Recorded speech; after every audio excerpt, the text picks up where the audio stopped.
सुप्रभात बच्चों। कल मैम ने आपको आपकी नैतिक शिक्षा बुक का पाठ 18 सिद्धांत बोध प्रश्नावली के प्रश्न और उत्तर करवाए थे। तो आज हम इसके आगे के प्रश्न करेंगे, जिसमें सबसे पहला प्रश्न है ब्रह्मचर्य आश्रम किसे कहते हैं। कल मैम ने आपको बताया था कि आश्रम 4 होते हैं, ब्रह्मचर्य, गृहस्थ, वानप्रस्थ और सन्यास। तो आज हम पढ़ेंगे कि ब्रह्मचर्य आश्रम किसे कहते हैं। तो इसका उत्तर है तप और संयम के साथ विद्या का अध्ययन करना एवं वेद आदि अच्छे ग्रंथों का स्वाध्याय करना ही ब्रह्मचर्य है। स्त्री को कम से कम 16 और पुरुष को कम से कम 25 वर्ष तक ब्रह्मचारी अवश्य रहना चाहिए, अर्थात इस आश्रम में उन्हें सिर्फ और सिर्फ विद्या का ग्रहण करना चाहिए और अच्छे ग्रंथों का अध्ययन करना चाहिए। अगला प्रश्न है कि गृहस्थ आश्रम किसे कहते हैं। 25 वर्ष के बाद विवाहित और पारिवारिक जीवन बिताने की अवधि को ही गृहस्थ आश्रम कहते हैं।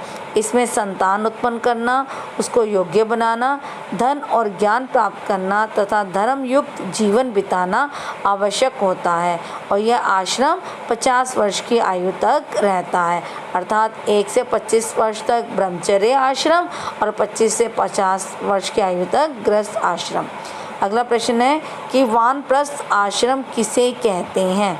तो इसका उत्तर है गृहस्थ से निर्वृत्त होकर वन में या घर से बाहर कहीं भी आश्रम आदि में रहते हुए स्वाध्याय करना, धार्मिक क्रियाओं का संपादन करना तथा समाज की सेवा करते रहना ही वानप्रस्थ कहलाता है।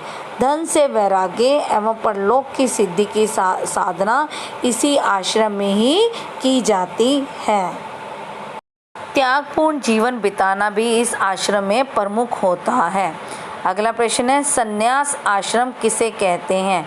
तो इसका उत्तर है परिवार की सीमा को छोड़कर केवल मानव रूप में जीवन को समाज के अर्पण कर देना सन्यास है, अर्थात अपने आप को परिवार से अलग करके सिर्फ समाज की सेवा और उनके लिए काम करने को ही सन्यास आश्रम कहते हैं। यह आश्रम सामान्यतः 75 वर्ष की आयु से ग्रहण किया जाता है।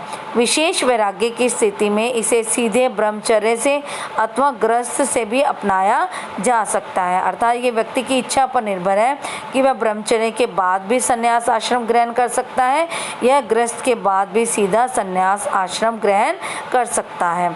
और इसमें सन्यासी को अग्निवेश में रहना पड़ता है। शिखा अर्थात चोटी और सूत्र यज्ञोपवीत का परित्याग कर देना पड़ता है, यहाँ तक कि उसे अपना नाम भी बदल देना पड़ता है।